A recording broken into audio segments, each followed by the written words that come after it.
completely overpowered us. Hello. So today we're gonna do a Okki Island. Okay. Okki Island adventure walkthrough as a monk. Alright, so I think in most cases in general, most of the adventures are pretty layman in terms of difficulty. For the first, I think the first 5 or 7 are pretty fucking easy. Most of the bosses don't really offer many challenges to you, but it does actually get a lot more difficult, I would say. Definitely past like maybe 6K, possibly maybe 7. I don't know. We'll see. See how far I get with this series. All right.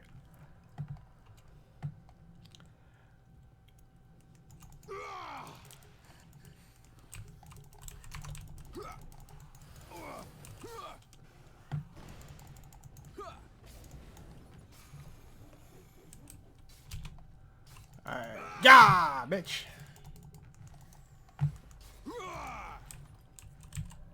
Oh shit, a 10K crit. Holy fuck. That's my highest crit ever as a monk. Well now. Well now.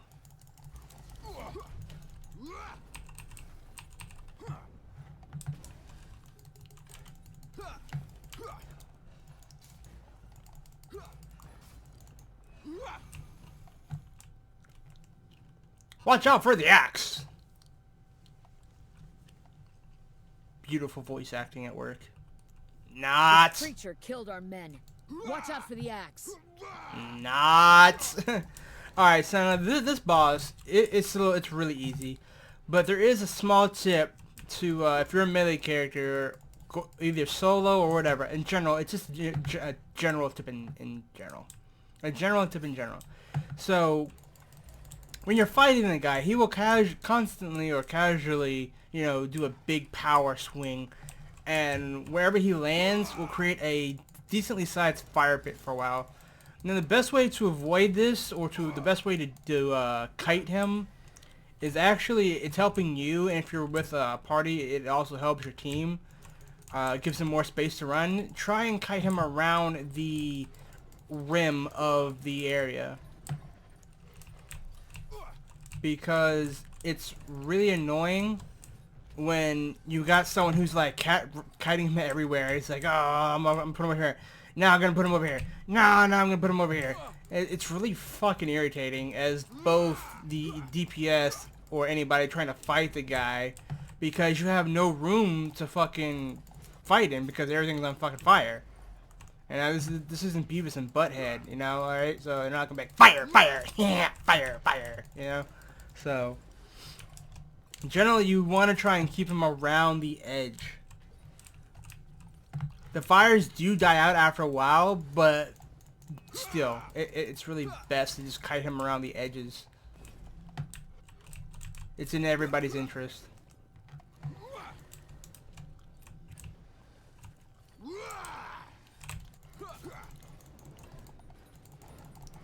The Verd know you are coming. Be careful.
Okay, so now onto the second boss.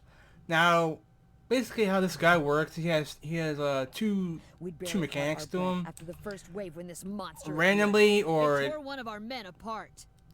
what's it? Randomly? No, I'm just gonna say randomly. Randomly, he will get a rage timer like everybody else, you know, and he'll do a lot of damage or and start doing cotton swipes to you.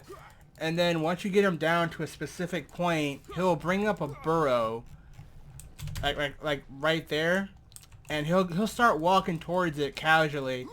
And if you let him get into it, he'll go underground for like a few seconds, and then you'll have to deal with a bunch of spawns of Skaven, I like to call them, which are they're called Verd, but they basically look like fucking Skaven to me.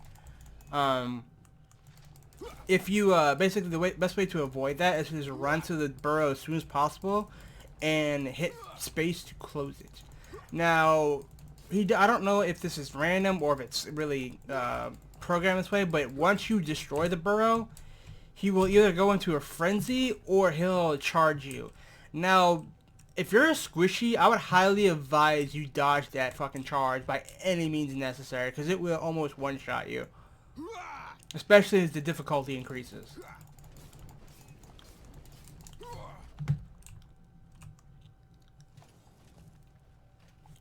Now, it's basically the same fucking enrage timer that the end boss has on Darnek Village in my other video. So, it's really not that big of an issue, They but surrounded us and drove us towards the center of the island. Alright. I don't remember escaping. I can still see those horrors. That Ace voice actor, man, I'm telling you. It's fucking best voice acting in A.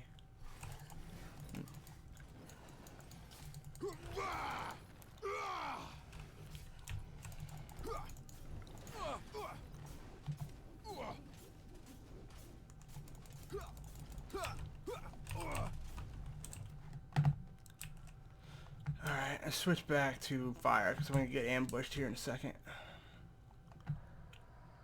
Never mind. Okay. Let's be further up.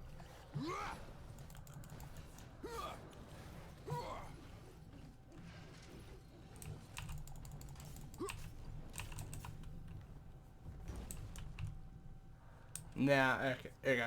The last boss is gonna give you the This most creature trouble. feeds on corpses. Basically, They tried to force us he's right kind into of its weak jaws. in general. Please destroy it. The biggest damage you're gonna get in this fight is dodging the purple hands.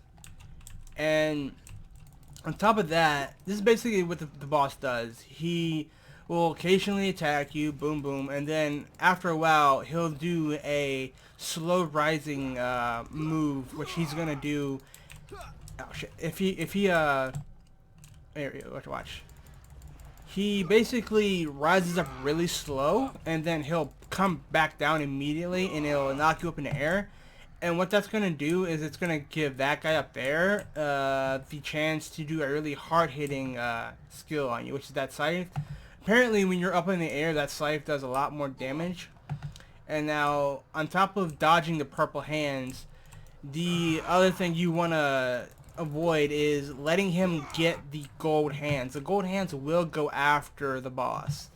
Now you want to intercept them, because if you don't intercept them, they will heal him to full, like a full bar of health. So, and that is pretty much the boss mechanic, really.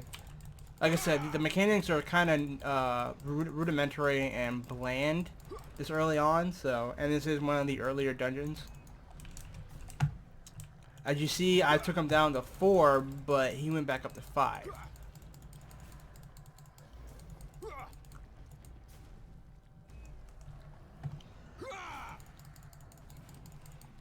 Not much of a problem now, but when you're in a higher difficulty, it will become more a problem. Especially if you're with people and they don't know what they're doing, or they're, you know, less experienced than you. Let's just say that. We're not gonna do bash. And that's that.